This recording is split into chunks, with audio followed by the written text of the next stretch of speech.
ಯಾವ್ದಾದ್ರೂ ಕಾನೂನು ತರಬೇಕಾದ್ರೆ ಮುಂಚೆನೆ ಕಾನೂನಿನ ಕರಡು ಕಾಪಿ ಎಲ್ಲರಿಗೂ ಸಿಕ್ಕಿರ್ತದೆ ಮತ್ತು ಸುದೀರ್ಘವಾಗಿ ಸುಮಾರು 15 ತಾಸಿಗಿಂತ ಹೆಚ್ಚು ಚರ್ಚೆ ಆಗಿದೆ. ಎಲ್ಲರಿಗೂ ಹೇಳೋ ಅವಕಾಶ ಸಿಕ್ಕಿದೆ. ಹಲವಾರು ವಿಚಾರಗಳು ಹೇಳಿದ್ದಾರೆ. ಇವತ್ತು ಪ್ರಮುಖವಾಗಿ ಸುಮಾರು 15-20 ವರ್ಷದಿಂದಿದ್ದ ಕಾನೂನು ಇವತ್ತಿನ ಗ್ರಾಮೀಣ ಪರಿಸ್ಥಿತಿ ಭಾಳಷ್ಟು ಬದಲಾವಣೆ ಆಗಿದೆ. ಅದರ ಅನುಗುಣವಾಗಿ ಇವತ್ತು ಮಾಡಬೇಕು. ಮತ್ತು ಕಾನೂನು ಹಿಂದೆ ಇದ್ದಾಗ ಭಾಳಷ್ಟು ಕರಪ್ಷನ್ನು, ಸುಳ್ಳು ಫೇಕ್ ಕಾರ್ಡ್ಸು, ಹಲವಾರು ದುರುಪಯೋಗ ಆಗಿರುವಂತಹ ಕಂಪ್ಲೇಂಟು ಎಲ್ಲ ರಾಜ್ಯಗಳಿಂದ ಬಂದಿದೆ.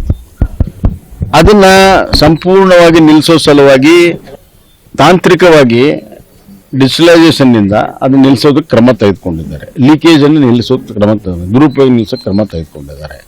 125 ದಿವಸ ಮಾಡಿದ್ದಾರೆ.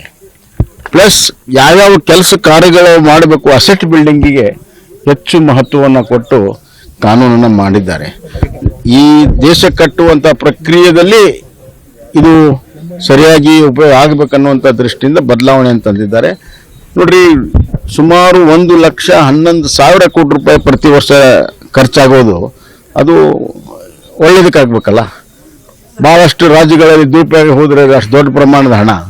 ಆದ್ದರಿಂದ ಇವತ್ತು ಏನು ಎಂಪ್ಲಾಯ್ಮೆಂಟ್ ಕೊಡೋದ್ರಲ್ಲಿ ಏನೂ ನಿಲ್ಲಿಸಿಲ್ಲ, ರಿಜಿಸ್ಟ್ರೇಷನ್ನಲ್ಲಿ ಏನೂ ನಿಲ್ಲಿಸಿಲ್ಲ, 125 ದಿವಸ ಹೆಚ್ಚು ಮಾಡಿದ್ದೇವೆ. ಆದ್ದರಿಂದ ಇದೊಂದು ಪ್ರಗತಿಪರವಾಗಿರುವಂಥದ್ದು. ವಿರೋಧ ಪಕ್ಷಗಳು ವಿರೋಧ ಮಾಡೋ ಸಲುವಾಗಿ ವಿರೋಧ ಮಾಡ್ತಾರೆ. ರಾಮ ಮತ್ತು ಗಾಂಧಿ ಬೇರೆ ಅಲ್ಲ. ಗಾಂಧಿಯಲ್ಲಿ ರಾಮ ಇದ್ದ. ರಾಮನ ಹೆಸರು ತಗೊಂಡಾಗ ಅದು ಗಾಂಧಿನೂ ಅದರಲ್ಲೇ ಇರ್ತಾನೆ. ಗಾಂಧಿ ರಾಮರಾಜ್ಯ ಬಗ್ಗೆ ಮಾತಾಡಿದ್ರು, ಗ್ರಾಮ ರಾಜ್ಯ ಬಗ್ಗೆ ಮಾತಾಡಿದ್ರು.